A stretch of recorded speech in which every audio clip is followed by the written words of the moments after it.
call to order the Thursday, October 25th, 2018 meeting of the Fayetteville Public Schools Board of Education. And as we do in October of each year, we have the annual report. Sorry? That's right. Yes, Ms. Dykeman, we're going to ask that Dr. Weaver to come forward and present the 2017-2018 annual report. All right, thank you. Good evening. The annual report for our patrons recognizes that we have broken across 10,000 students. So we're proud to say Fayetteville Public Schools has over 10,000 students, and this report is from the last school year. Over 800 certified staff and 570 classified staff. So when you have that many students, it takes a large workforce, and we're very proud to have 73 national board certified teachers in the district with an average teacher salary of $57,794. This is a look at our student demographics, which you're familiar with.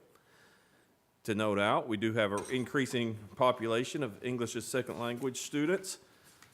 Gifted and talented education has stayed about the same, and we have 13% of our school district special education students. We're very proud that the ACT composite score for the top 100 Fayetteville High School seniors was at 31. That's very impressive anywhere in the United States for high schools. We'd like to note the A to F is the ranking, and these are schools ranked with ABC. And this is something that we are working on with all of our schools and principals. This is new in Arkansas. So the state average for elementary schools was 70.86, and this table indicates where we stand school by school. One thing I'd like to point out, it's sometimes embarrassing for our principals or our teachers when we put these rankings out, but it is required that we make this notice to the public, and this information has already been out in public for a while. But what we try to say is, do better. Each school, you compete against yourself. It's kind of like when I was a kid, my mom would say to me and my two brothers, I'd tell on the two brothers, and she'd say, you do better. You know, I can control me, but I can't control my two younger brothers. So if you do better as a school, you'll continue to grow. So we focus on that growth mindset with our principals. We're not trying to shame people with data. We're trying to say, here's where you are. What are you going to do? School improvement plans we'll talk about later in this presentation. And in school improvement plans, we also work with PTO families. But as the adults, the certified and classified staff in the building, how can we do better for our students? As far as assessment data goes, this is a lot to look at. I'd like to share with the public that this report will be available on the Fayetteville Public Schools website, and you can dive deeper into this report. So this is where we show assessment data where students met or exceeded standards, and on this chart, blue is literacy, red is math, and light green or lime is science. GT, or gifted and talented students, remain consistent in nearly 100% proficiency on the ACT Aspire assessment, so we're very proud of that. You may say, well, they're GT kids. Of course they're supposed to be that high, but that's not true in every state. It's hard. We have outstanding GT teachers and our outstanding general ed teachers working with our students, and so we're happy that that's not going in reverse, but we are showing growth and continuing to maintain nearly 100% proficiency at grade level or above. English language learners, this is a plus. Our students are strongest in math, especially in grades 3 through 6 on the ACT Aspire. AP, we are one of, if not the top districts in Arkansas when it comes to AP exams. Now, some schools in America are really proud that they give a lot of tests. Not only do we give a lot of AP assessments, we also have a high percentage of students making a 3 or higher. And now in the state of Arkansas, a 3 counts for college credit. In the past, it was a 4 or 5. Now, if you make a 3 or higher, you earn the college credit. So you can see 69% of the students in 2012 had a 3 or higher, and 72% of the students in 2018 had a 3 or higher. Number of students taking the test was 798 students with 1,591 AP exams. So we are very proud of our assessments and our AP program. ACT exam performance. This has been a data point the board's seen several times, but once again, we're proud of where we stand. Yes, we could still do better as a district. One of the things we notice from this chart is the gap. You see the top 300 students have an ACT composite score of 28, and then you see the bottom 300 students have an ACT composite score of a 20. And you see on the right, the class of 2019, where the bottom students have a ACT composite score of 16. So you see where there are areas for improvement, and that's when you start to see achievement gaps. So you break it down by demographics, by student groups, by feeder schools, where are the kids coming from their K-8 foundation. But there's a lot we can gain from this, and we are focused on this as a school district. Continuous improvement is what this board is all about. It's what the district officials are about, and district staff, teachers, and administrators. And this is some of the ways we're focused on district improvement. Some of the data that I've shared demands that we do better. And so we are reflecting on the performance. You've heard of MAP assessment data that we're using in the district. We also have a brand new math curriculum, and we are doing better at supporting English language learners. We have two outstanding co-directors in Megan Godfrey and Kristen Graham, who are doing great work with our English as a second language teachers and learners, and also students in poverty. We have recently developed a 5-year plan to address how to support our teachers and our administrators in working with students and families in poverty. We had a professional development last year with a out-of-state consultant. This year we have several things coming up this fall and this spring to support teachers and administrators with students in poverty. So that's an area that we can show growth, and that's an increasing demographic in Fayetteville.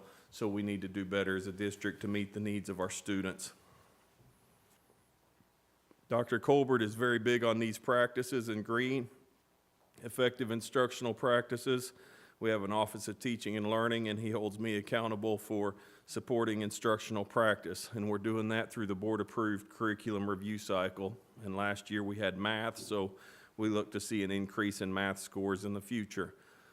We're not waiting for an increase in math scores, though. We have assessments throughout the year that we've built in to check and see how students are doing.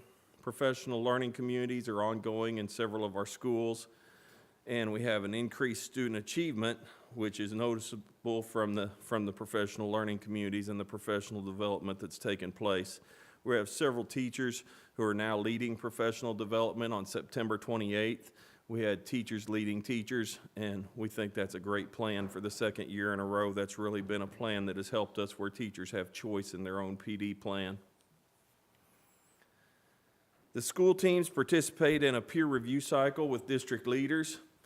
Title I schools create a budget based on funding determined by their free and reduced lunch count. Mickey McFetridge is our new director of federal programs, and he has been working closely this fall with our schools to align their plans to support the Title I schools and the students they serve.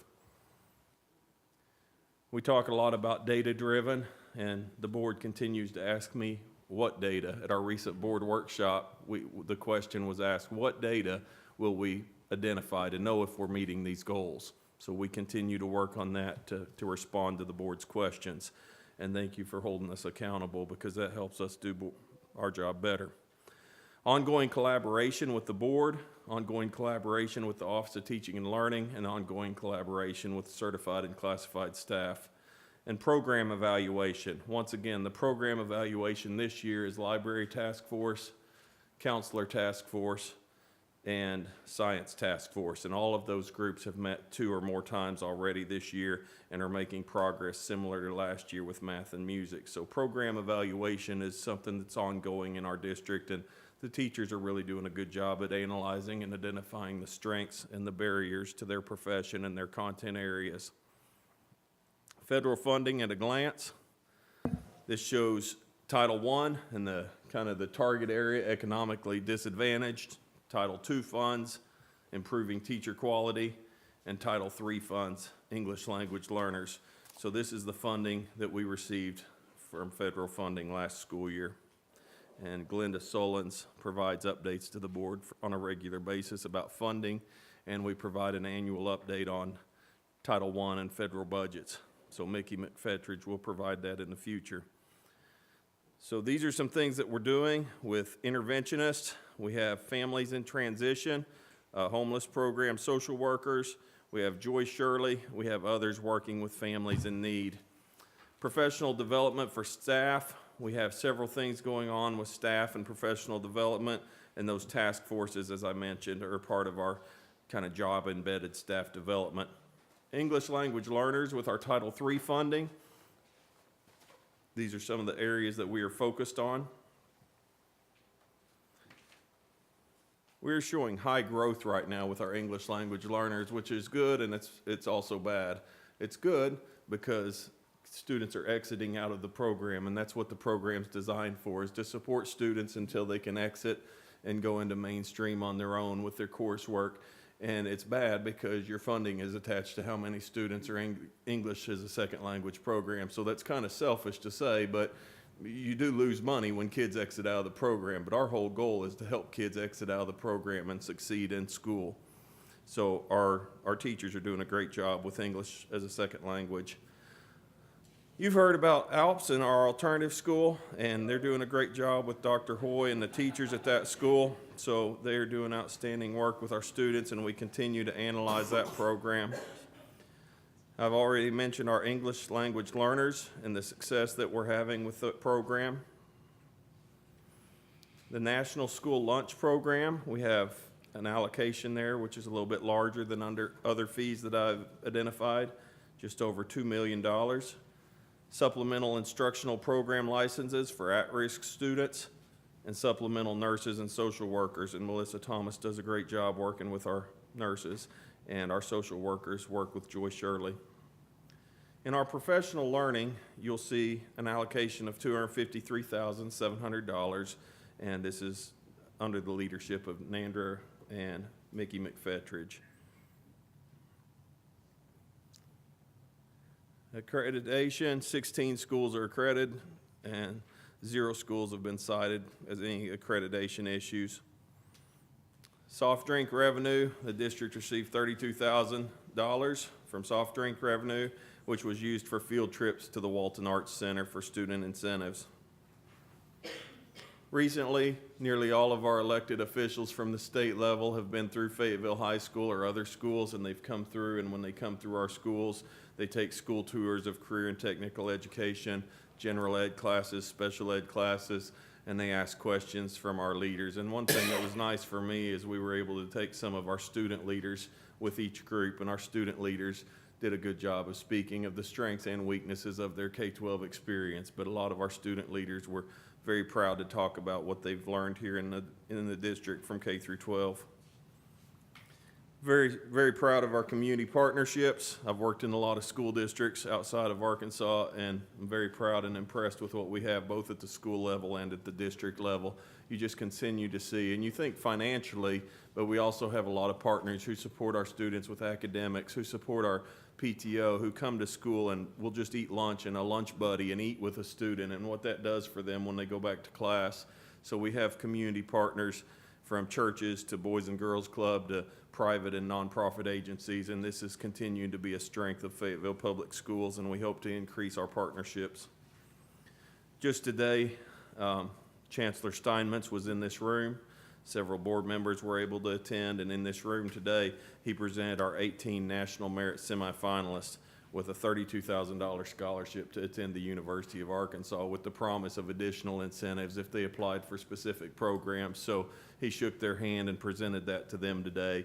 So being on the campus with the University of Arkansas and having the Chancellor of the University of Arkansas just walk or drive down the street and meet with 18 of our students was another example of a partnership we have here in our district. We are pleased to have online engagement, and this is part of what we're trying to do better, is brand our district and shout out some of the schools and the stories and the highlights of our students and families and partners. And so you can follow us at each of these social media outlets, and that is the update for 2017-18 report. And we're very proud of our district, but we also know we have areas to grow, and we look forward to continuing to grow so we can do more for students and families. And I thank you, Dr. Colbert. Thank you, sir. Well, thank you very much, Dr. Weber, and I'd already brought the meeting to order, so I think this concludes the annual report, and we will move forward by bringing in Woodland Junior High. Is that right, Alan? Okay.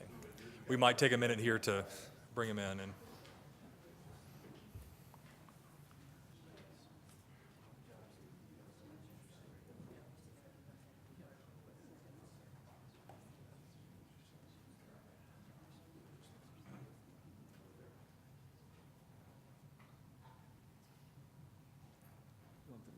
This way. Yeah, if you guys want to come forward this way. Yeah, face that. Face that way. The camera there, there's a camera right there. There you go. Good evening. This is our new student leadership team. We call them the Blue Crew. And I'll go ahead. This is our Christy Dean is our sponsor for that, and I'll let everybody introduce themselves. I'm Estella G. Slaughter, and I'm in 8th grade. I'm Allie Bowerman, and I'm in 8th grade. And I'm Karina Avila, and I'm in 8th grade. Please stand and join us for the pledge.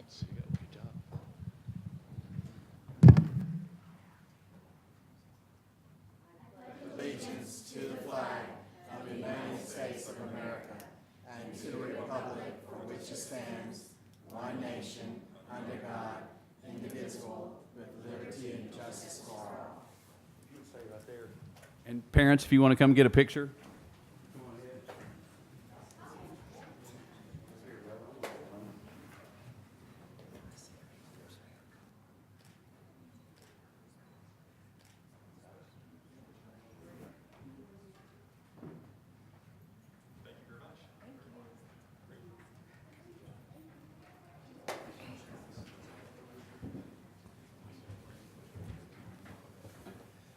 All right, and now we have roll call. Alan?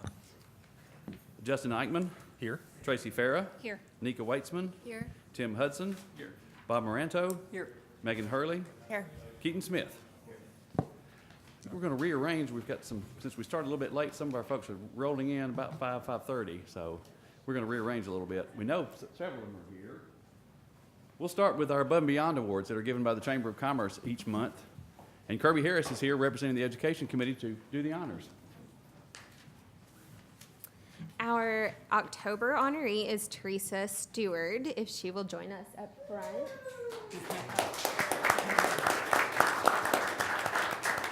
Teresa is the custodian at Alps School of Innovation. 3 of her colleagues wrote the following: I would like to nominate our custodian, Teresa Stewart. Not only is she fantastic at her job, she goes above and beyond with her amazing presence at our school. Her quiet, caring attitude toward our students is wonderful. She models kindness and grace to all of our kids. She's ready every morning to greet them with a smile and a kind word. They respect her. A second nomination reads, Teresa is one of the nicest, most helpful, and hardworking people I know. She is always coming up with innovative ideas to help her get her work done, help the teachers and our students. She always goes above and beyond. And a third nomination reads, every day Teresa comes to school, she always has a smile on her face. She's happy to see everyone, unless I take out the class pet snake, and always offering to help. She pays attention to the little things, like holding the door open for others and genuinely asking how you're doing. Her presence in our school brings out a calm contentedness in students and staff she's helping, and even if she isn't currently helping you in the moment, she has a light, caring, and inquisitive demeanor that is contagious. She is an important piece that helps add to creating an environment of caring, kindness, and continual success at Alps. I believe she should be awarded for going above and beyond for our school. Congratulations.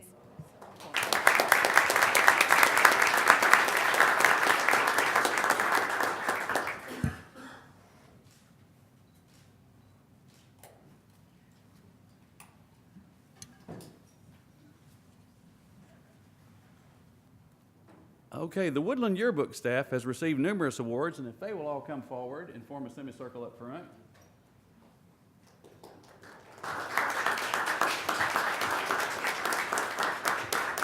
You could just loop around there and form a semicircle. There you go. Like I said, they've received numerous awards, including one that came this week. Well, they're being honored tonight for receiving a gold medal critique from the Columbia Scholastic Press Association. Mr. Hudson. It's my pleasure to present this recognition of outstanding achievement. Fayetteville Public Schools is pleased to recognize and honor the Woodland Roundup Yearbook staff for receiving a gold medal critique from the Columbia Scholastic Press Association. A national review has given its highest recommendation to the 2018 edition of Roundup. This is a quite fitting reward for all the hard work and long hours that go into the creation of a school yearbook. Not only have you created a treasured keepsake for your peers, you've brought distinction to your school. Job well done. Please accept our sincere congratulations.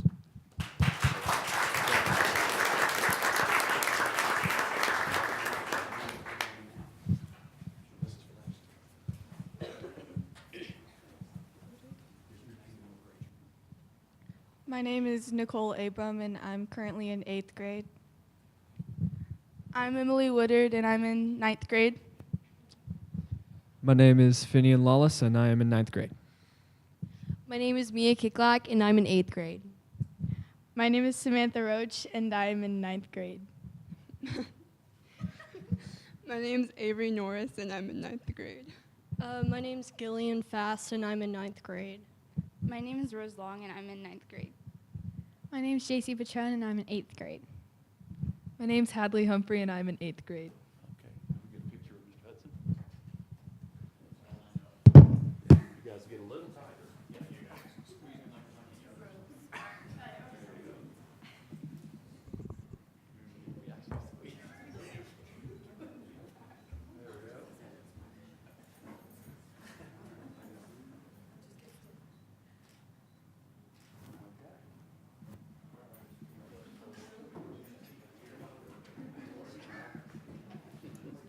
Congratulations, guys.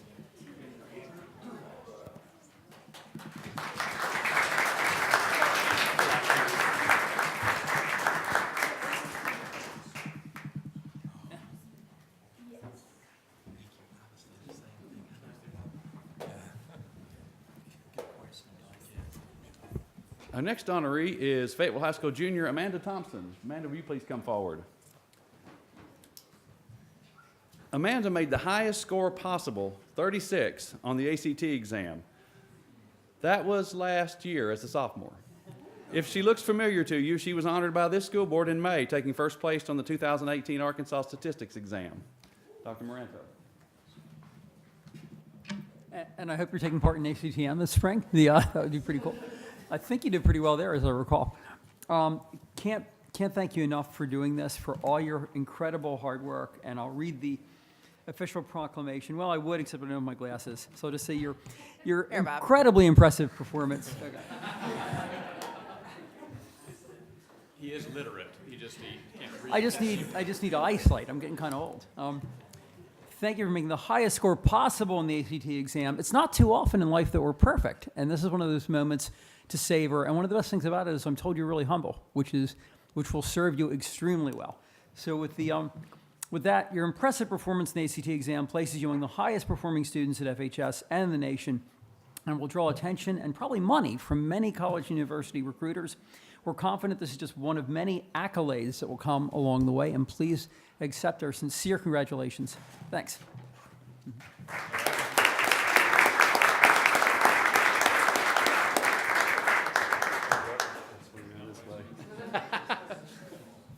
There we go.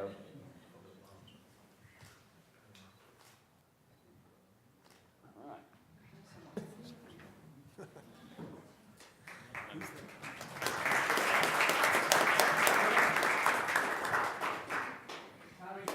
Here's the tennis team.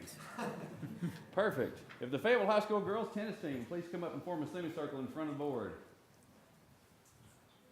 This would be your two-time defending state champion, Arkansas tennis team.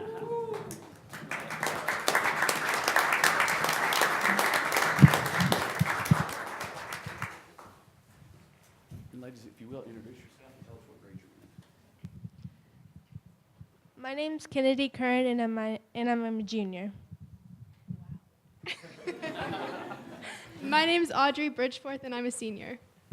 I'm Mackenzie Orgain, I'm a sophomore. My name is Lauren Dowden, and I'm a senior. I'm Mary Houston, and I'm a junior. My name's Yasmin Humbert, and I'm a junior. I'm Grace Coleman, and I'm a senior. I'm Claire Cavness, and I'm a sophomore. I'm Avery Weiler, and I'm a sophomore. I'm Caroline Stewart, and I'm a sophomore. I'm Lindsay Johnson, and I'm a sophomore. Hi, I'm Lauren Sanders, and I'm also a sophomore. I'm Sarah Johnson, and I'm a sophomore. I'm Bunny Rogerson, and I'm a sophomore. And as we said, that was this girls' team's second consecutive state championship. They won in North Little Rock on October 9th. The team is coached by head coach Darren Phelan and assistant coach Megan Kelly. Mr. Eichmann. Well, two-time champions, congratulations. I am a tennis fanatic, and I guess I'd be remiss if I didn't point out that your coach used to beat me continuously growing up. I think every now and then he would hit a ball in the net or hit one long and let me have a point. But congratulations. I know the effort and time that you all have put into this, and to do it twice in a row is really something special. So looking forward to seeing how you all do next year. But for now, I have a certificate that reads to the Fayetteville girls tennis team for winning the 2018 6A State Girls Tennis Championship. This was your second consecutive state championship, something that very few teams can claim. You are building quite a dynasty in Arkansas tennis. A special thank you to the seniors for their contributions. For the returning players, we can't wait for next season. Please accept our sincere congratulations. Congratulations, girls. Let's go ahead and do, you'll stay where you are. We have two other certificates to present.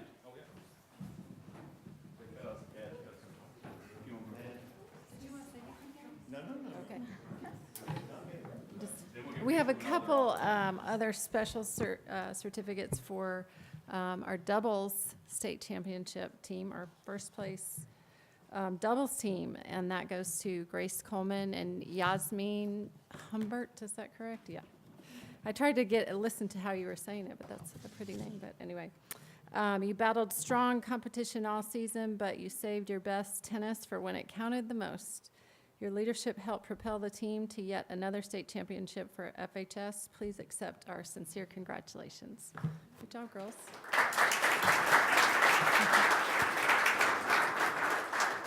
And then with one more.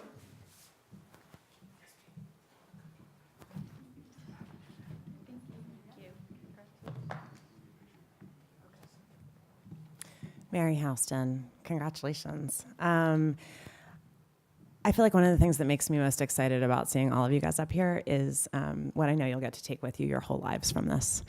Learning to compete and doing it together is really special. I have a soft place in my heart for places in sport where you do it yourself, right? Where you're a solo, but also together. I hope that you guys can feel how strong you are, and how good it feels to use your bodies for things that are not just decorative. It's a big deal. Mary, congratulations on winning the 2018 6A State Girls Tennis Singles Championship. Winning your second consecutive state singles title is very impressive. Winning it as a junior is even more eye-opening. You've been a great example of bulldog determination, and we look forward to your senior season almost as much as Coach Phelan. Please accept our sincere congratulations.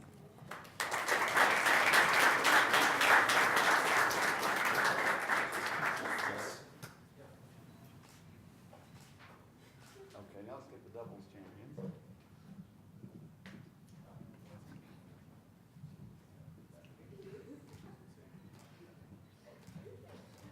Okay, Mr. Eichmann and the team and the coaches. Okay.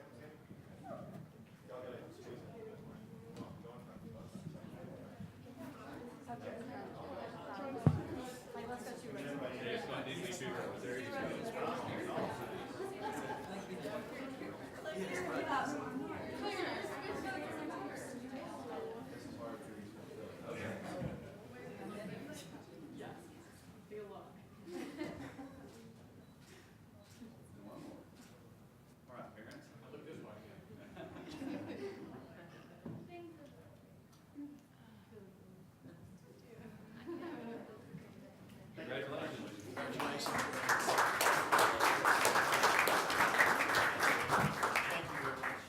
Well done. Congratulations, yes. Congratulations. Good job. Proud of you. Congratulations. Well done. Congratulations. Happy for you guys. Good job. You represent our school very well. Pretty cool. Congratulations. Congrats. Congratulations, pretty neat. Thanks.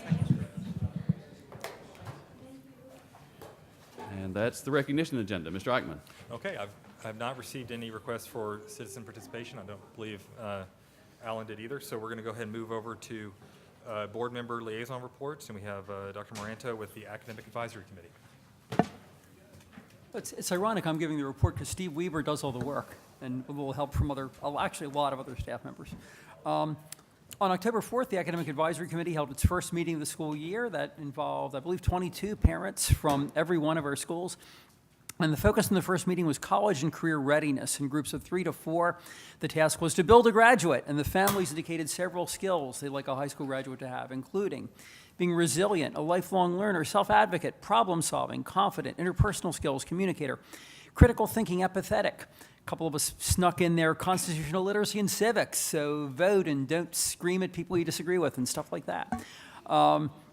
Families indicated they expect schools to also teach reading, writing, math, science, and all the other subjects in great detail. The skills listed by the Academic Advisory Committee are often a bigger barrier to success for college freshmen and first-year employees. This is stuff we have to look at carefully.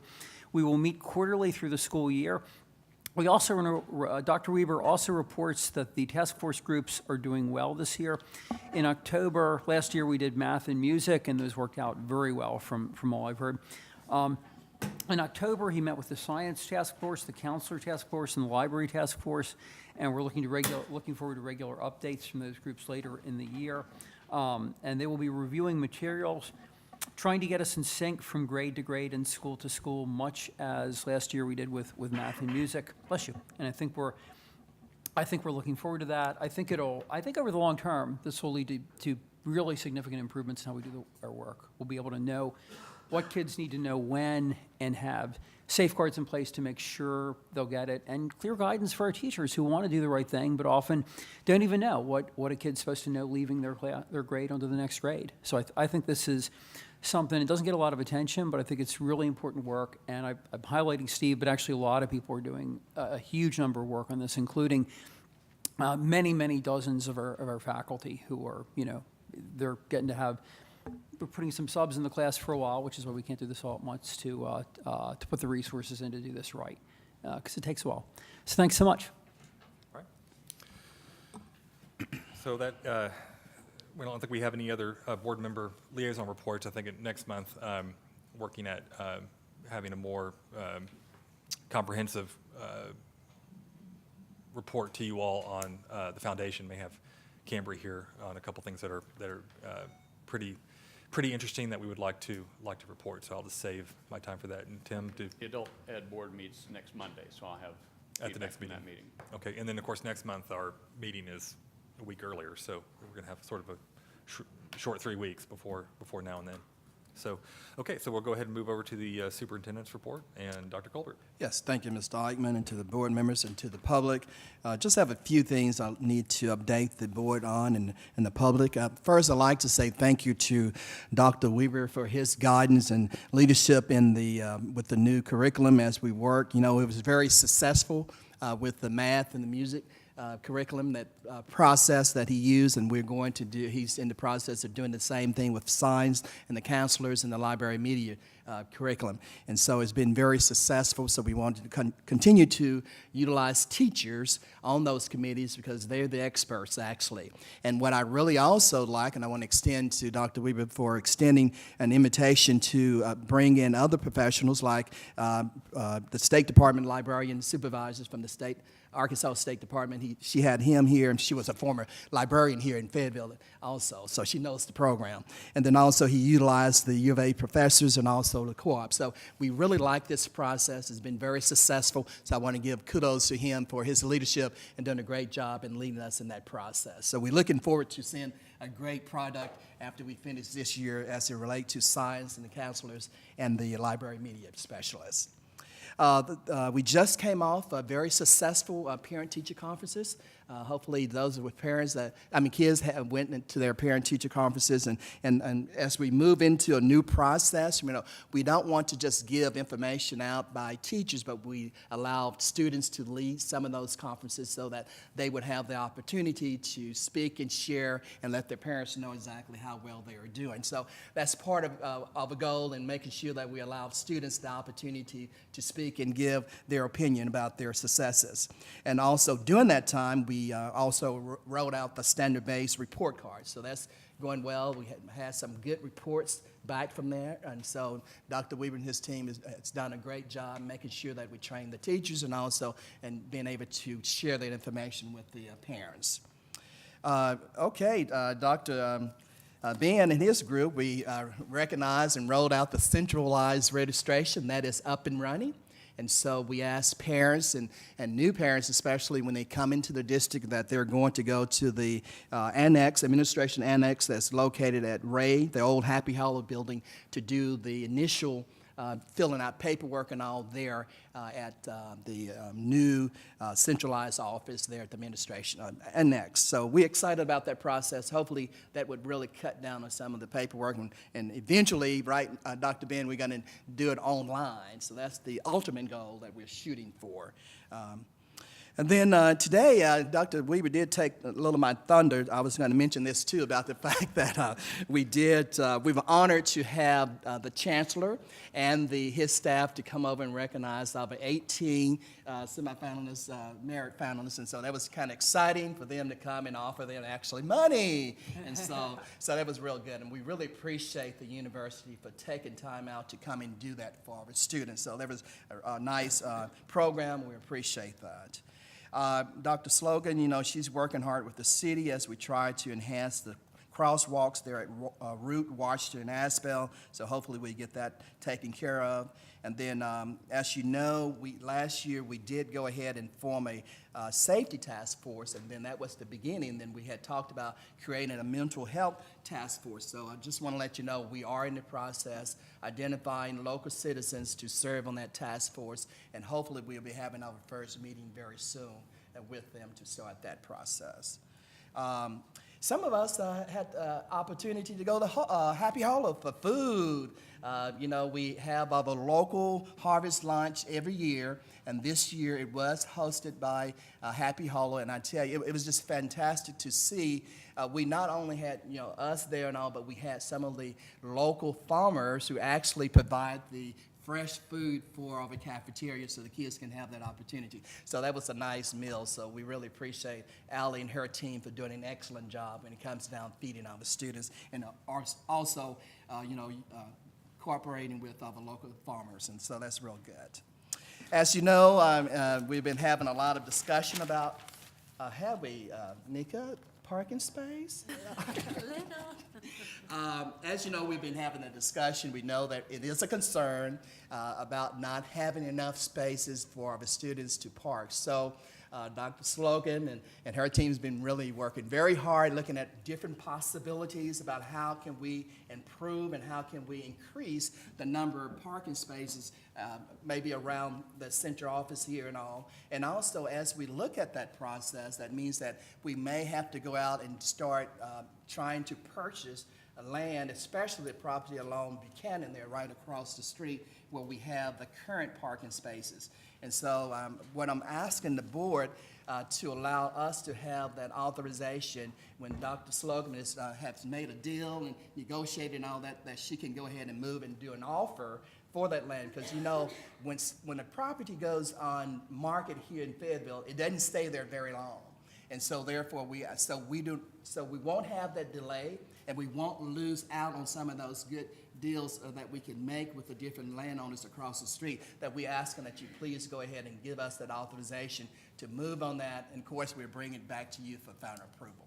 So that's what we've been doing, and so it's kind of exciting. So hopefully we can have that authorization to do that so we can go ahead and find additional spaces for it. And Dr. Colbert and I talked about that. Obviously, for final approval, it requires board approval, and real estate purchases by boards can be kind of challenging because of that. But what we have talked about, and if the board, we have a consensus here, they can make offers that are contingent upon board approval. But that keeps it moving forward. And if you have to get pre-approval, then you have to talk to somebody and say, hey, wait 3 weeks, go get pre-approval and then come back. This allows the process to go forward. So if everybody's comfortable with that, when there's an opportune time, what they could do is bring us an offer for that has that contingency, and then we can do the final approval. So it's kind of having that approval at the back end instead of the front end. No, I'm completely on board with that, but is there, what if it needs to move faster than that? I mean, are we gonna have like a special board meeting probably to approve those? Because sometimes people are like, it's a cash offer, I'm ready to go. Potentially. What it really avoids is that lag of 4 weeks. So let's say something comes forward, let's say something comes forward and we have a potential offer that we've negotiated. Instead of me coming to you and saying we have a potential offer that's on the table, and then going back to that buyer and saying, okay, now I have pre-approval, and then waiting for the next month for approval, it's to shorten that window. So it could mean that we end up having an emergency meeting to be called to say, yes, move forward with this. But what this allows me to do is act on your behalf with a really zoned-in location of, we know we have interest in the area that's directly surrounding the high school. It allows me to kind of begin having those conversations. No, I'm great with it. I was just worried. I just don't want her to Usually- miss out on a good Yeah. offer. Usually you have payoffs, like, whenever you have these transactions, even if they're cash transactions, you have mortgage payoffs, tax payoffs, work that has to occur through the title company, and it's not, under a normal circumstance that I see them, 30 and 45 days is pretty typical. So I think. But we're saying offer and acceptance, she's gonna be able to sign off on that, is That what is I'm getting correct. at. Okay, I was about to say, would you give us the authorization for her to go ahead and sign that, the paperwork at that time, saying that we would like to purchase? Because I'm afraid if we don't, someone else, like you were saying. They're gonna come in, Right, yeah. so that's the authorization that we need in advance right now, what we're asking. The proposal that I mentioned was that authorization would be inherent, that the offers made would be contingent upon final approval, and that would allow you to go forward and bring to us those deals. And of course, if there's one that's especially time sensitive, then we would work with you all to have a special meeting in those circumstances. But I imagine in most circumstances, they'd be able to come to us in the normal course of business. But that would allow you to not be held up waiting for pre-approval from us. So does everybody, is there any people uncomfortable with that, or questions with regard to that process? All right. Thank you, appreciate it, thank you very much. That's the end of my report. Okay, well, thank you very much, Dr. Colbert, and I can report that the food at the local harvest was especially top-notch this year. Really amazing effort by Ally and her team. Any Friday I get to have chocolate milk at lunch is a good Friday. That's true. But I sat next to the beefalo raiser, the family that grows beefalo, and I did not ask exactly how you get a buffalo and a cow. It's not my place to know. That's a high school class that you can. But the food was awesome. All right, so next up then is the consent agenda, and that is before you. And as always, we can accept a motion to approve the consent agenda as presented, or likewise, if a board member wants to pull out an individual item, I can hear that motion as well. I move approval of the consent agenda as presented. Second. Okay, we have a motion and a second. Is there any discussion from the board? All those in favor, say aye. Aye. Any opposed, say no. Okay, consent agenda is approved. And we're going to move over into new business, and the first item is mascot discussion, and I'll do a bit of an introduction on this one, and Dr. Colbert will probably jump in as well.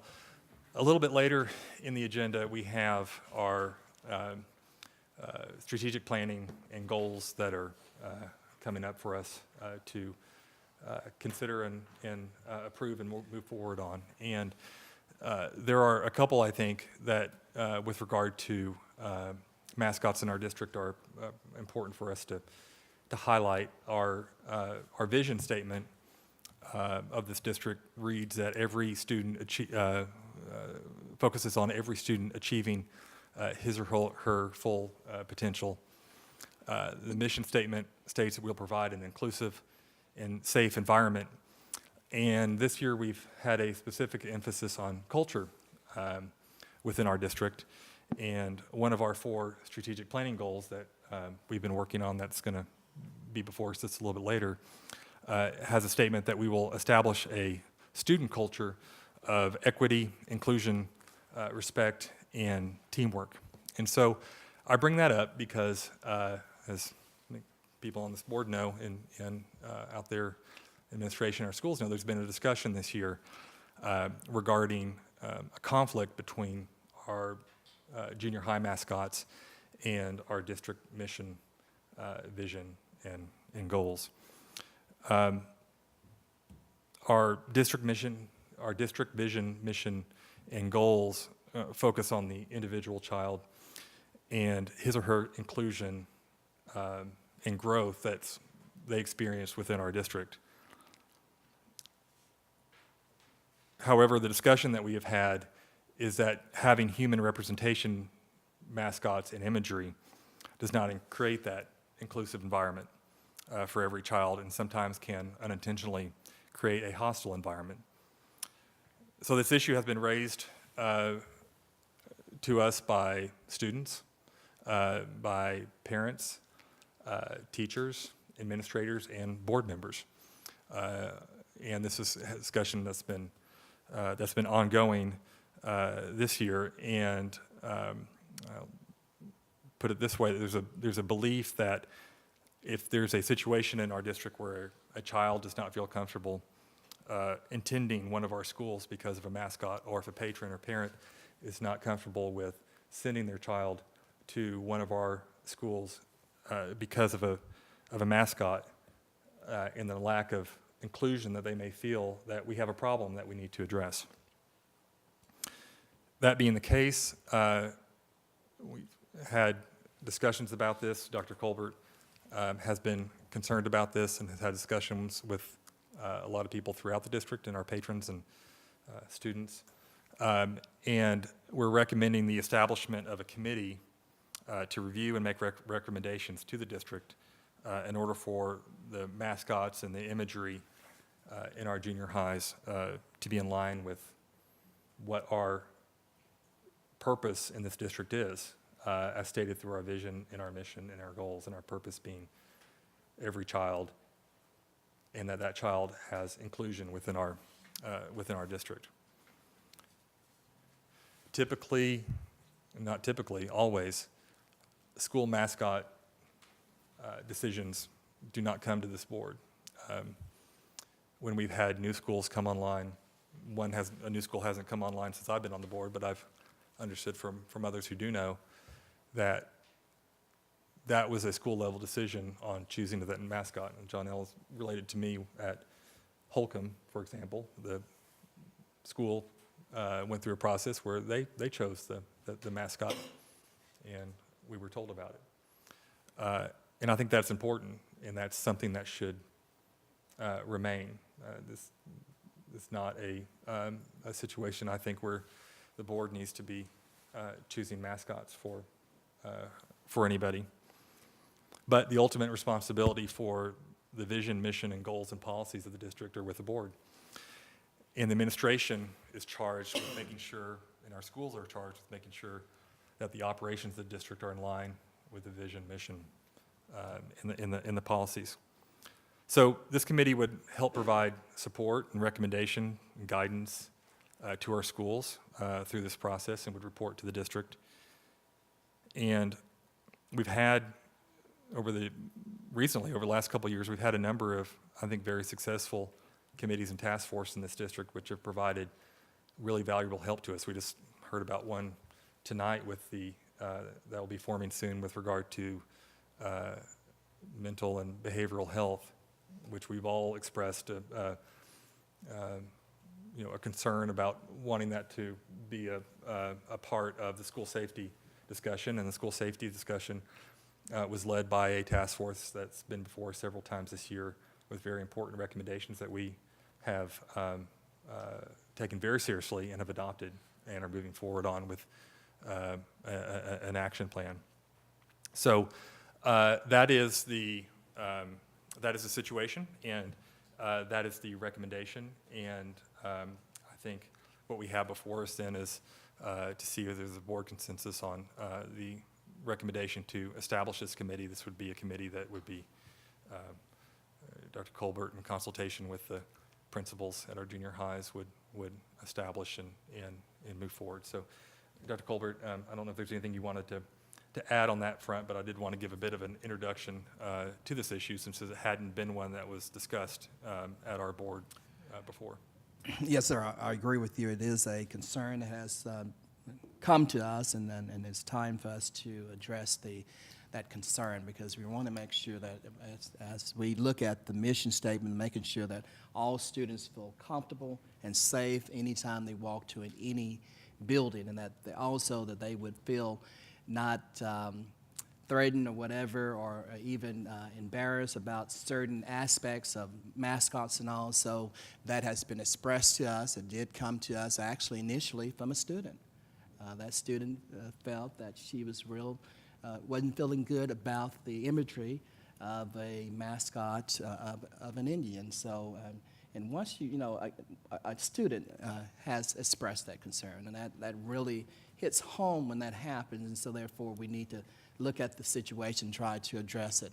And I too agree with Mr. Eichmann that we need to go ahead and form a committee that's composed of citizens and former students, and also teachers, administrators, and both administrators are here, that we have had the discussion about how we need to go forward. So I appreciate Mr. McClure and Mr. Watkins for being here and helping us to take on that charge, that you give us that authorization to create a committee to look into. We will do that and try to involve students as well, because we know that's a very important piece of that discussion.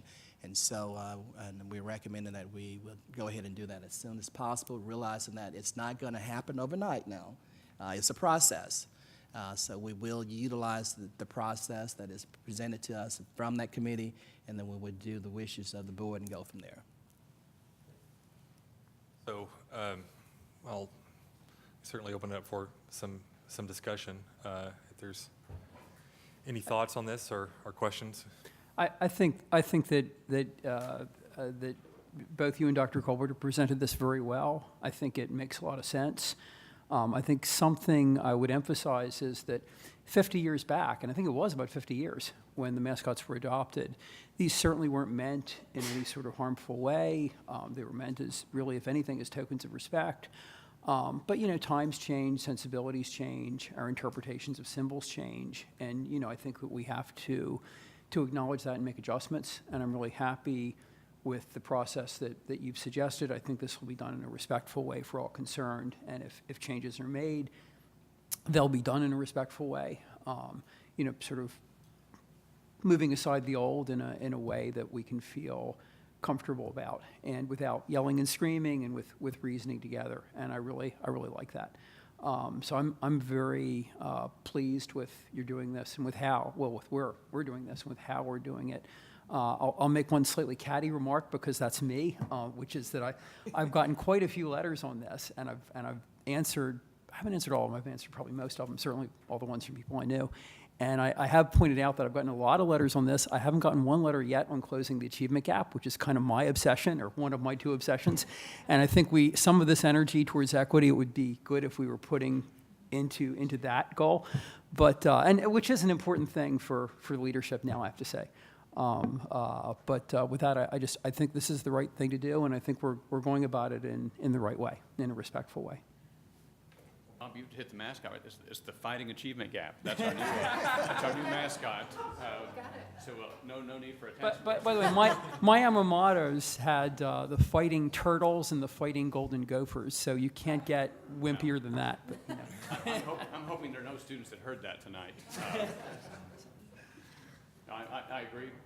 Good process. We've had building level and building led activity like this, the continuous learning calendar, a very important aspect of building management that was organic and came from building leadership, parents, families, and student input. We've had schools that have changed mascots, probably not for the same type of reasons, but those happened without our saying which one I prefer or someone else did. So I think it's time. It's time. also say, just to Bob's point about the achievement gap, that I feel like the state of Colorado, we've talked about this report, did a really solid study of the impact of mascots on kids. And some of the information that they include, which many of the people who wrote to us shared again with us, is the uniform agreement among all mental health professionals that human mascots do children who are already vulnerable no favors. And I feel like I think we all know through all of our commitments to choose love and all of that kids' social and emotional health is a central, like a foundational point to their academic achievement. So I personally don't believe that we'll get to a closed achievement gap without really making sure that our kids feel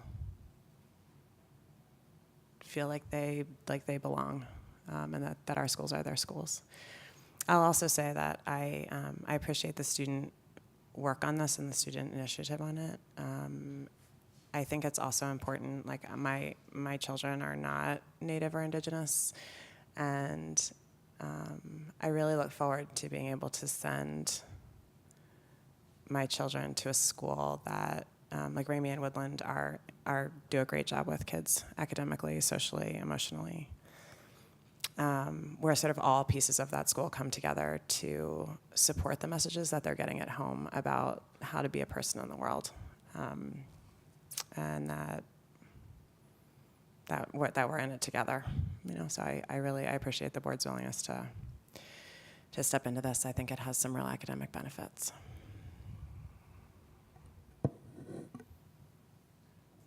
So that being the case, and I don't know if there's any other discussion, but I think the way to move forward, if the board chooses, would be a motion to authorize the superintendent to go forward with the formation of a committee. I would love to move to ask the superintendent to form that committee. Second. Okay. We have a motion, a second. Is there any discussion from the board? All right. Any discussion from the floor? Okay. Seeing none, all those in favor, say aye. Aye. Any opposed, say no. Okay. Motion passes 7-0.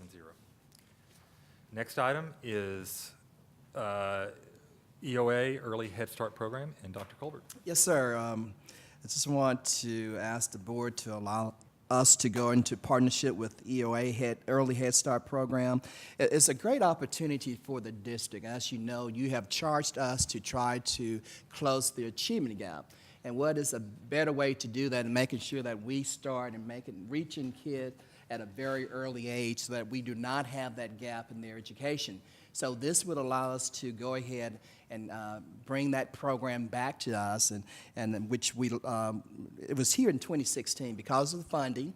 We have with us Delia Anderson Farmer, who's the executive director, and also Lance Johnson, the program director here from EOA, who is in support of this. They brought this to my attention, asking that would we be interested in creating this program once again in order that we can serve those students. And right now, there are about 40 students, which is great, that we will be reaching and making a difference in their lives. The nearest program, what's happening, the nearest program that we have is on Wood Street, which is more on the east side of town, but we have the families on the west side of town, so therefore this will allow them to not have to drive all the way across the town, and most of the time they cannot afford to do that. And that's one reason why we say, hey, let's go ahead and bring the program to them. Let's go ahead and recreate this program back at Alps there where we used to have it in order for us to meet the needs of those students.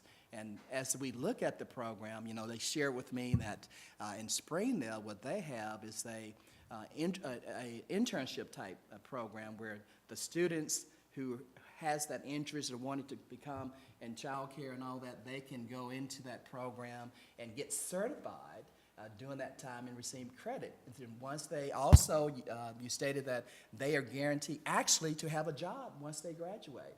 And so that's a win-win situation right there. And also, we're looking forward to making sure that we meet the needs of those teenage mothers at West Campus. So instead of them saying, well, I don't have anyone to take care of my kids, I'm going to drop out of high school, but this way they can hopefully enroll their kids into the program so that they too can stay in school and finish their education. So we see a lot of positive things from this move. Becoming partners with EOA, we feel that is something that I like to recommend, that the board allows to go ahead and proceed with that, go into agreement with the EOA Head Start to create the program again. And that we're shooting for August of 2018 to open the program. 19, no. Yeah, 29, for the school year 2019, 2020. Yes, sir. Yes. I think it's a great idea. I think the one sort of caveat I've had is, I used to teach this a little bit, the individual programs are all over the map in terms of their impacts. So I do think we should collect data and try to see if this particular one seems like it works. And we have the staff to do that. So that would be the one sort of caveat I'd add. And if it doesn't work, 4 years down the road, we might want to have a very different conversation. Evaluate it, okay. Bob, can you tell me more about how it would not work? Sure, the 0 to tendency, 3? and one of the best summaries of it was Bruce Fuller's book, Standardizing Childhood, published in 07, I think, 09, by Stanford U Press, but there have been a lot of similar treatments. Jake Green's done a little bit of it even. Head Starts vary a lot. Partly it seems like they're personnel models. I mean, like Oklahoma had incredible success. And it seems like the secret in Oklahoma was there were really, and this is something we could do, by the way, there were really strong links between the public elementary schools and the Head Start programs. They were usually even located in the schools, and they shared a lot of information.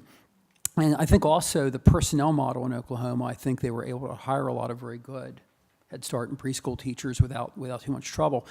Other states, it's been much more mixed. A lot of times you find that if you compare the kids going into Head Start and other pre-K programs with kids who are in the control group, there's normally a slight edge for the preschool and Head Start folks when they enter school.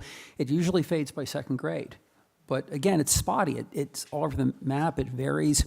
Heckman's recent work was actually kind of fraudulent. He did some very flaky statistical stuff that got rid of a whole bunch of the control group.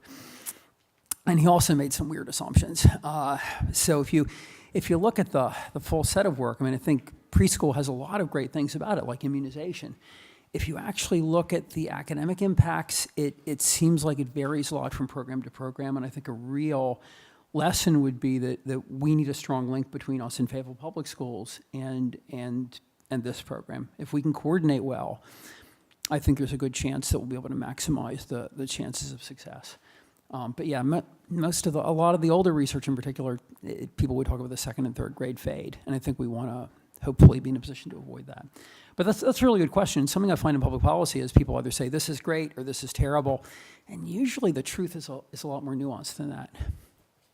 So you're talking about like success and failure is measured, the program for 0 to 3-year-olds, its success and failure is measured in like third grade. You're not talking about testing. I'm talking about testing and sometimes attendance and sometimes behavioral measures like discipline are the main measures used, kind of through elementary school.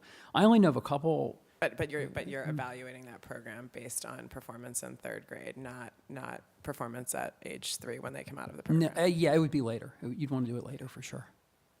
I think it's a resource when a student says, to your point, about students who have children, it can be a convenient excuse to not come back to school. That piece almost by itself. Yeah, I totally agree with that. And we went through the tour at Alps, we saw the building where it was previously housed, and I remember hearing some comment from people about how they would like that to certainly come back. There's no doubt that it has a tremendous impact for, what was the age, 0 to 3? Yes. 0 to 3, and given the opportunity to have kids come in our kindergarten into our district, who have that extra boost and are ready for kindergarten is absolutely critical. Also just a significant impact on our teenage moms who are really struggling to figure out how to get to school. I mean, this is something that has been on my wish list for quite some time, as I talked to Dr. Colbert, because they're just struggling to find childcare. And so I love the idea of having it housed right there at Alps, where so many of our young moms end up, and it opens up, you know, a whole new opportunity for those ladies. So it's definitely a twofold benefit, I believe. Absolutely. More than two, probably. Yeah, like 12-fold. Yeah, 12-fold. Just folding and folding. Yeah. Lots of volt. Okay. Well, is there any more discussions? Or we do have, and thank you all for coming tonight. We appreciate it, from EOA. If there's any questions for any of them, or? Thank you very much. We appreciate it. We really Looking forward to the appreciate it. partnership. Absolutely. And this is a new item, new business item, and it's our practice that we have an item on new business and then next month for old business. So we will have this back before us in old business next month, and we look forward to it. So, all right. Next under new business are some new or revised school policies, 5.9, 510, and 620, and I believe that's Dr. Ben. Yes, President Eichmann, members of the board. I have 3 policies to bring before you this evening for your consideration as first reading. First one is 5.9, school choice revision.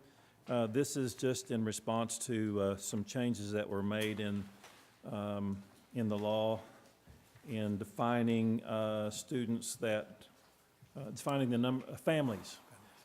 This change will probably not apply to us because it refers to the 3% cap that a district cannot lose more than 3% under this law of their population under this law. We don't come close to that, but it does bring the language up to date. The second one is, if I'm not out of order, the promotion, retention, and acceleration of students. This is a combination of ASBA language,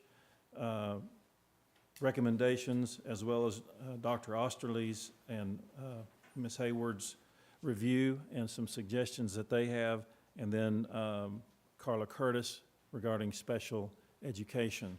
So as you see, there are some substantive changes in the policy. One notable being the classification of students at the high school, the numbers that you'll see in your policy as they have been recommended for revision. Include some options for ALPS and Virtual Academy as well to make up credit. But I'll entertain any questions about that policy. Questions on 510? Okay. All right. Then the third policy bringing forward tonight is on memorials. So we currently don't have a policy regarding memorials, and so the purpose of this is to help, as it states, in making decisions concerning memorials on school property.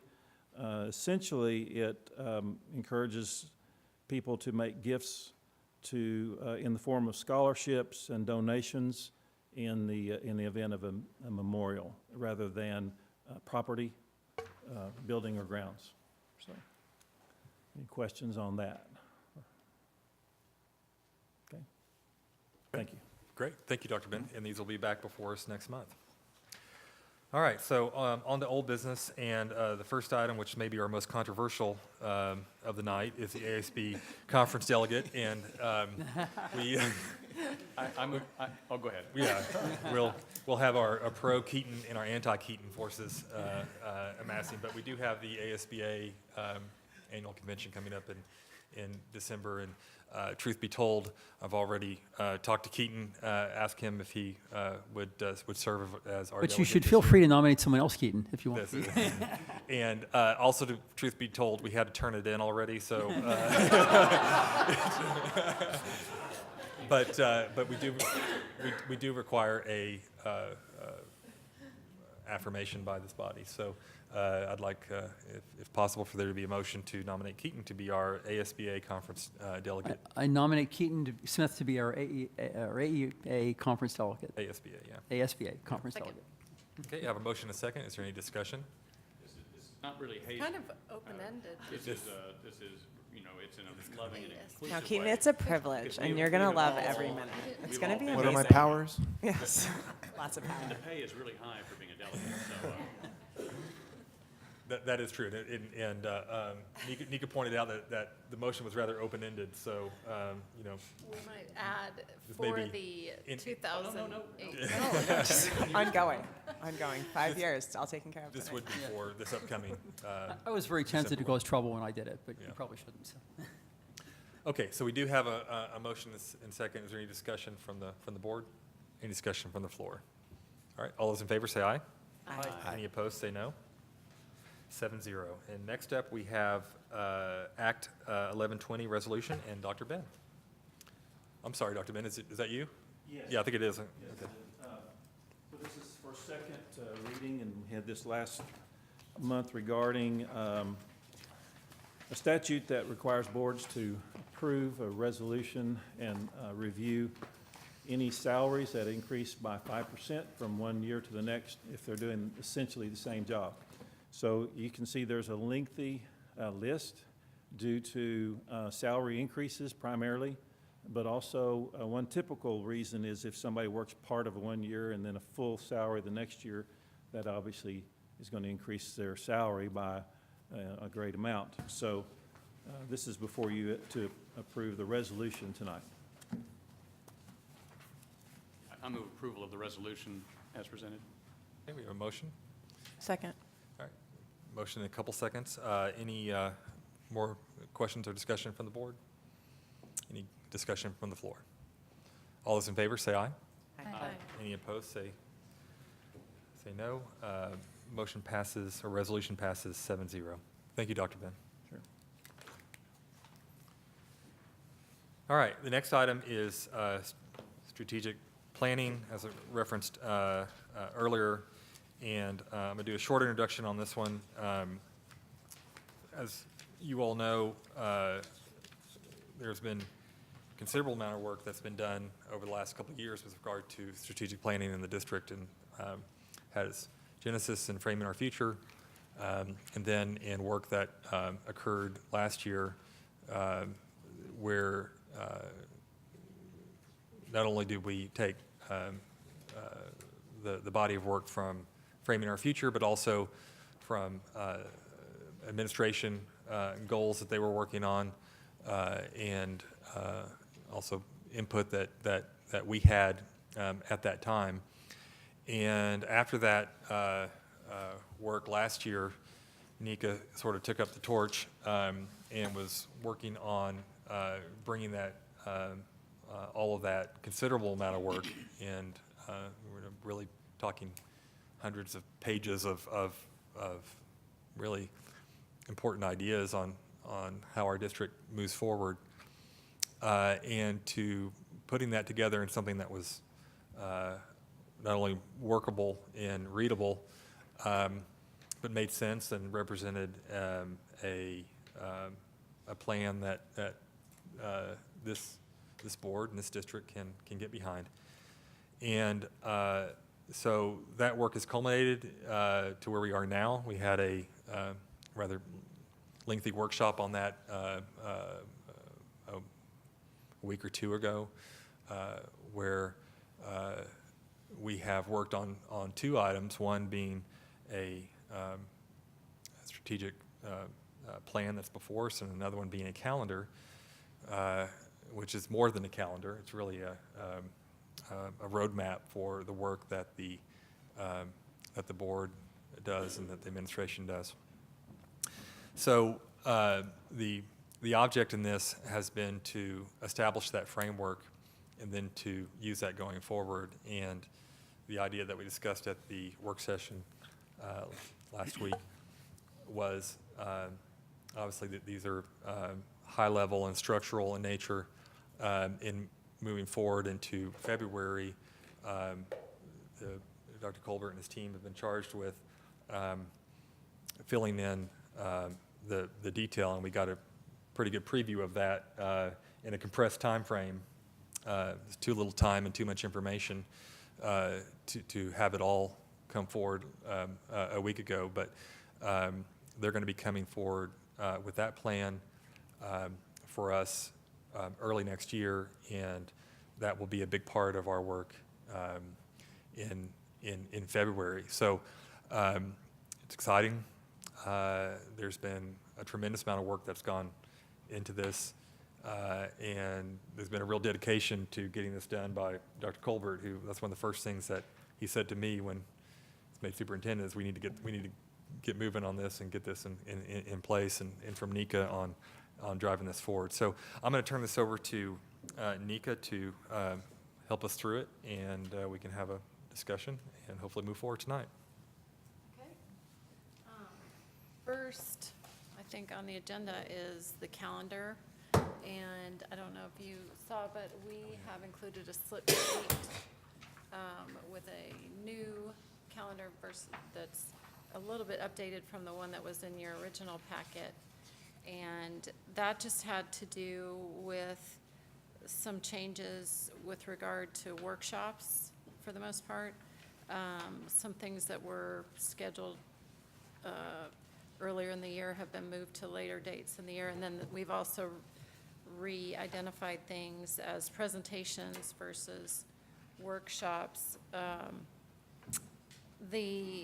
And you can just look through that. This is a working document. This is not something that the intent is to approve this document and then it's, we're going to go write it on some stone tablets and frame them behind us. This is something that we'll be using more as a digital reference, I think, that we can allow administration to tweak and adjust throughout the year, but at least it does set some expectations for us as a board of what we will be addressing at upcoming meetings. And it also creates some alignment to our strategic goals, which is the overall reason we're putting this calendar together, so that we are sure that at our board meetings and workshops and other time commitments that the board has, that all of those things are focused on the strategic goals and the mission, vision, and values that we have put in place. So the other thing I want to touch on with this calendar is just the big picture timeline with regard to reviewing the goals that you'll see on the last page of this calendar. And that is that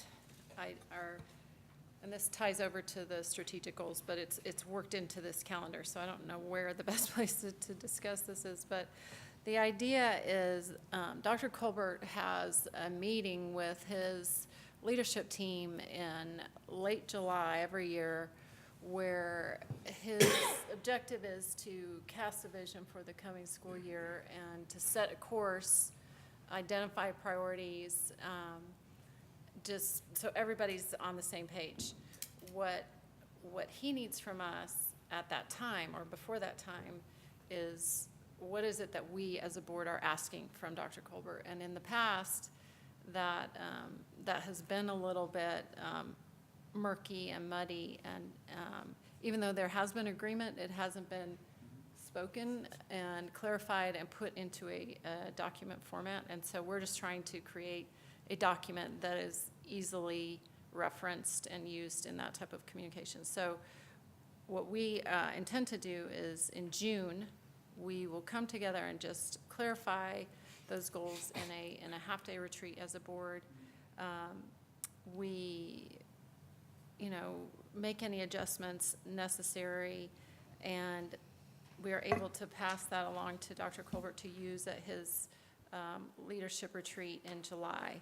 And then in August, that leadership team will then communicate those goals to their subordinates and on down the line. And then also in September, as we have a state district-wide state of the district presentation, we're able to communicate those goals and objectives to the community, to the broader community, our employees, and then onto the community at the board meeting. So the idea is that it trickles down and there is consistency in the message being communicated.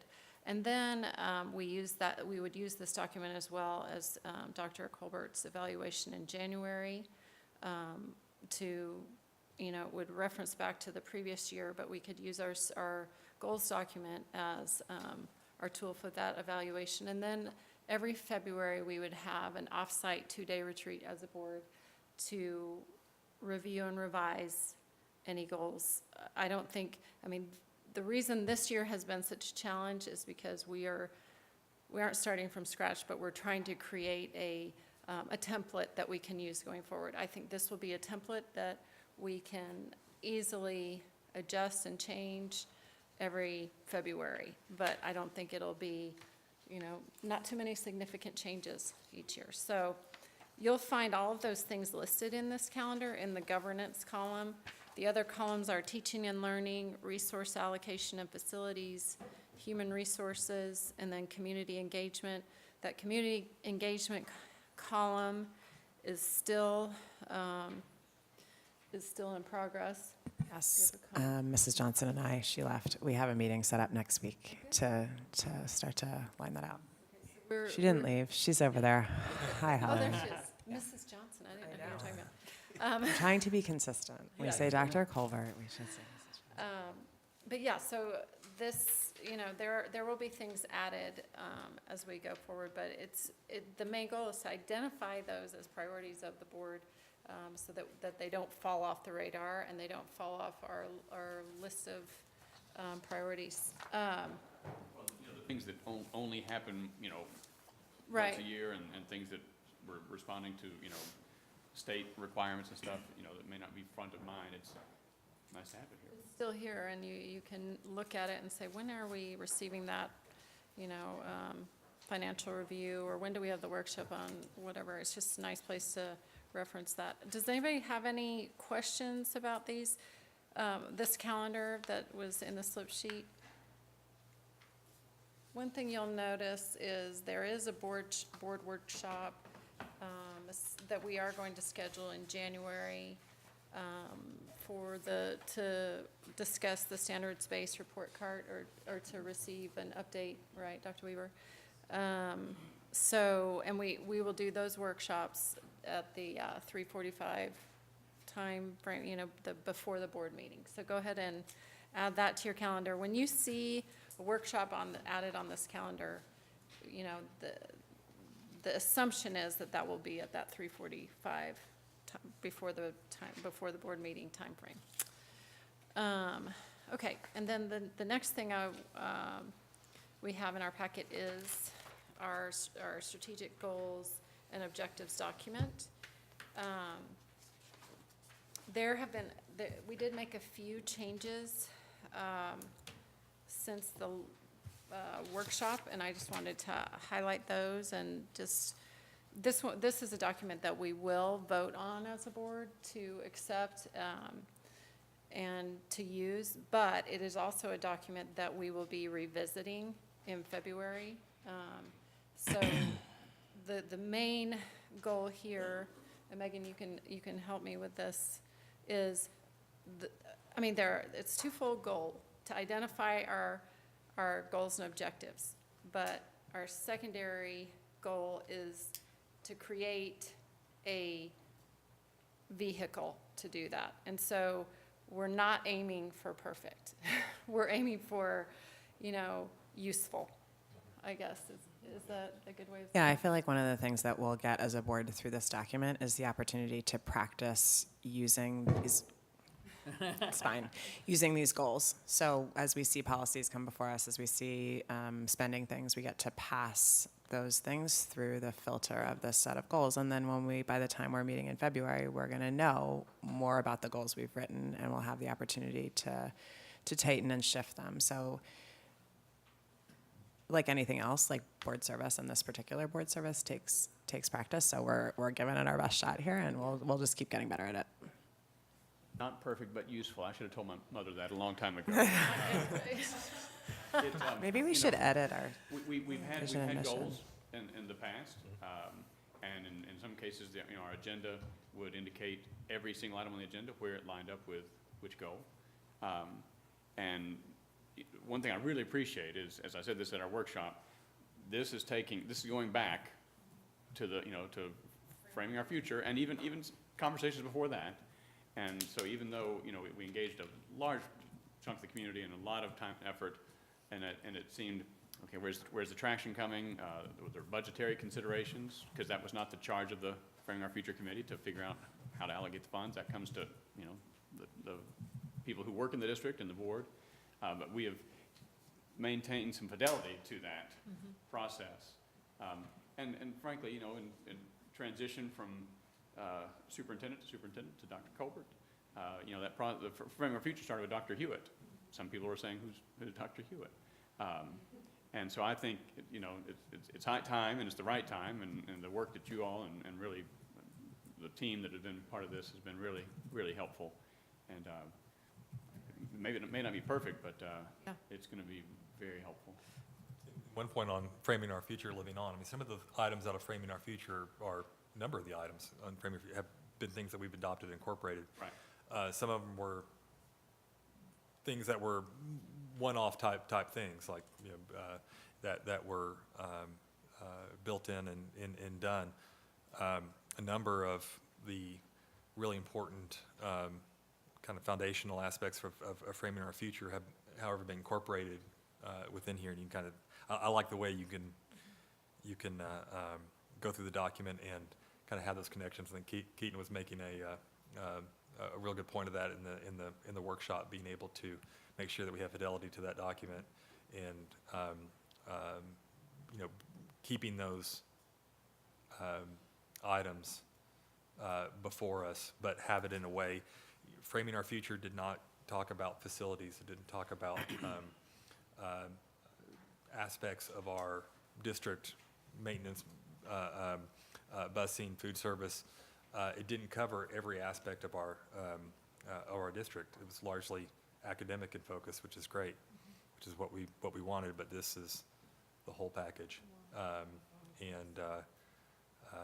my only fear in this has been letting perfect get in the way of moving forward on it, because we could spend the rest of our time over the next couple of years trying to make it absolutely perfect. You know, but that being said, I cannot think of a better result than what we have before us right now. I think I was kind of skeptical of this, and I think I called both Megan and Nick and said, hey, what is this thing?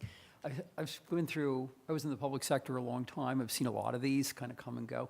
But I have to say, I kind of like this. You guys explained to me the purpose, that it was to try to not lose the work we had done before. A very cynical person who I happen to have lived with the last 25 years told me, yeah, I'll bet you're throwing out all that work we did in Framing the Future. And I had to come back and say, no, actually, there's a lot of Framing the Future in here, and it's actually sort of continuing that work that a lot of folks did. With that, I'd have to add a couple of caveats. One thing to do over time as we get serious about this is, and we have it in here, but I would just stress it, to the degree possible, have metrics. I mean, we can do things like surveys of parents and teachers. We can, you know, obviously have achievement data, which we do.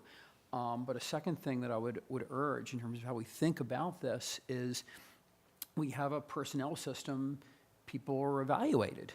And I think that we need to think about how to shape evaluations in ways that would fit some of this. And a final thing I'd say, something really important for any organization is orientation of new folks. And so I would think about how, when we orient folks who are new to the district, as this is developed over the next year, we might want to think about how to slide some of it into the orientation. When I was actually I worked for a while in one really effective government agency, and something that struck me when I was new there was they kind of took me through a whole SWOT analysis and things like that, and kind of, all right, here are our goals for the next 5 years. How are you going to contribute to it? As it turned out, I didn't contribute it that well, and 3 years later, I was back in academia. But you know, I sort of understood why, and I thought it made sense. And I think that ultimately, if these things work, they've got to work in a way that people in the organization and stakeholders kind of buy into. And I guess the final thing I'd say about that, and I was in an organization once where this happened, if you're not sort of have a fair level of fidelity to some parts of it, people will quote that back at you, and will be sort of entitled to. So that's kind of but again, I'm really happy with, I did not think I would be 3 weeks ago, and I think I'm actually pretty happy with how this is unfolding, so. I agree with those points. I think if, the other thing I wanted to mention about this calendar and this, these strategic goals is that I love the idea of incorporating it into staff training and staff evaluations. You know, Mrs. Johnson and I have talked about creating. We're trying, Miss Johnson, we're trying. About creating a, you know, she's going to help us put this in a format that is much more useful and a presentation that we can use in a variety of ways. But I also feel like, you know, we talked at the workshop about the idea of a dashboard for us as a board. This is something that I would like to see included in every board packet, both the calendar and our strategic goals. And I have to say, I've even noticed tonight a consistent reference to these goals that I haven't noticed in previous meetings. So I just want to call that out because I think we've all sort of been on the same page, but now we can actually use the same verbiage. We can reference the same goals, and I think the more time we are having those in front of us for our meetings and workshops, and the more we're incorporating those into our conversations, and administration is, you know, gearing their presentations around these goals, the more effective they're going to be. So I agree. It needs to stay front and center and used in a variety of different ways. So I appreciate that point, Bob. I also really agree with what you said, Bob, and I want to say that like nothing would make me happier than to have constituents quote this back to us and be like, where is this? Because it's a community commitment. I mean, the community elects us, and I mean that, like, to have that degree of buy-in in the community and awareness of it would be magical. So when you see us fall away from it, you can call us and be like, what about 3.4? Magical might be overstated, but better than not, I would definitely say that. I think it's magical, Bob. It's almost Halloween. Exactly. No, I have It's a the witching weird season. question, and I don't know the answer to it, and maybe we haven't discussed it, which is in the February meeting, usually, I think when we did that last time, part of it was open and part of it was closed, which kind of makes sense in some respects. Wait, Have are you talking about January or February? February in the strategic planning. That's us doing an offsite or how? I think the Superintendent. superintendent evaluation is a closed meeting, but that's not a part of the February retreat. The February retreat will be more like what we did last September. Okay. Those aren't That's all open. closed. That's all open. That's all open, It may right, not okay, be okay. high attendance, but it's open. It's not a real popular, event, but, Exciting weekend. yeah, that will be an annual time. The timing, the February timing, we've just realized is much more appropriate to revisit these goals and make any adjustments necessary. Speaking of adjustments, before I get off of it, I wanted to mention the adjustments that have been made to this document since the workshop. The first being in goal number 1, we added the word meeting. So we had said it said taking up academic challenges, and we added the word taking up and meeting academic challenges. And then in objective number 1, underneath goal number 1, we added the phrase without exceeding a grade inflation rate of 20%. Yeah. That's right. And then we also referenced the framing our future strategies, number 1 and 2, because both of those do reference equitable growth and the achievement gap, and the overall idea of getting more demographic categories enrolled in higher level classes. And then objective number 5 under goal number 1, we added the word community, makeup of the student body and the community. And then in goal number 2, we added the word career to that goal. All students will learn to set effective academic and career goals and high personal standards. And then we also added objective number 3 under goal number 2, which was the request was made to add a CTE objective. And we put develop career-focused pathways and increased access to relevant career experience through internships, trade certification, soft skills, and community service opportunities. And then under goal number 3, we added framing our future strategy number 8 to objective number 2 there. Then also we added a new objective under goal number 3 to address student culture, and that objective is to establish a student culture of equality, inclusion, respect, and teamwork, which I think, we referenced a number of times tonight, especially in our conversation around the mascots. So that just, honestly, that gets me really excited. I love the idea that this is already becoming a useful tool. And I think that those are all the changes that have been made to this document since the workshop. So does anyone have any questions or concerns about those changes or any other aspects of this document? You were talking about the mythical Mrs. Johnson. So putting it in magical. I mean, it looks, She's not a myth. I like the idea that, well, she's right here. And she got the heat turned on for us, She so. did. For that alone, above and beyond. But the idea of putting this in a even, maybe there's a one-page version that just hits the goals, so that's stuff that gets put on office walls and places, but making it where it's obviously a little more user-friendly and readable. But I do think it's a nice roadmap to start heading down. And it will breathe and change and evolve, and I look forward to, not in the not distant future saying, we've really hit these things. So what are our new objectives? And one question too is, if these are overall district goals, we'll have to have some discussion down the road of school goals. Well, we don't have to have that Well, discussion. somebody has to. Somebody will. Well, and that's the idea, Bob, is that this is a board, this is a board document, yeah. This is a board document, but it will be, and the idea is for this to be a document that is used at the school level for sure, and, all the way down to the classroom level. Teachers can be using these goals to set parameters for their classrooms. So, yeah, but we will, to Megan's point, we will not be having that conversation, and that's, but it is a useful tool for leadership. Any other questions or concerns?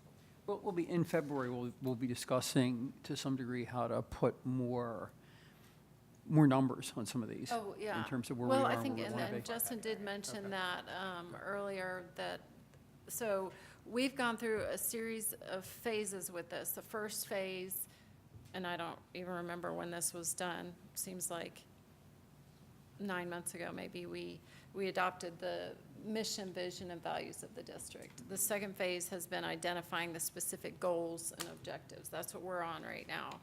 And the third phase will be identifying those specific metrics, which, we are going to be involved in that conversation, and we're going to offer feedback and direction in that conversation, but we also feel like, that is the job of our administrators to identify what those metrics are. And we will have that in place for our February, or at least we'll have a set of recommendations for our February retreat. And we had also talked about having baseline numbers on those. Yes, yeah. For them. Establishing a data So that baseline. we know where we are. Mhm, yeah. And then I think the fourth phase will be to conduct a survey so that we can get feedback from various different entities about how we are doing with these goals, objectives, and metrics. So we're getting there, but right now we are.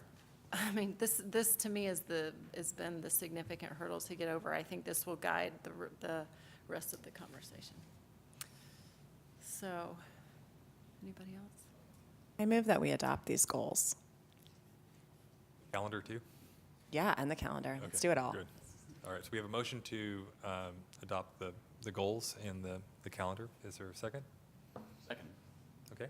Motion is second. Is there any discussion or comment from the board? All right, seeing none. Well, any discussion from the floor? Okay, seeing none, all those in favor say aye. Aye. Any opposed, say no. Okay, motion passes 7-0. And now I think are we back to you, Dr. Ben, again, on new district policies, 3.12, 5.51, 5.67.1, and 6.13. Yes, these are for second reading and tonight for, in front of you for board action. In the past, you have sometimes taken all of them in one motion, or we can break them out separately. Okay. These were presented to us, and we had discussion on them in the September meeting. Guess we could see if there's any questions individually about, or concerns individually about the policies. If not, there certainly can be a motion to adopt all as a group.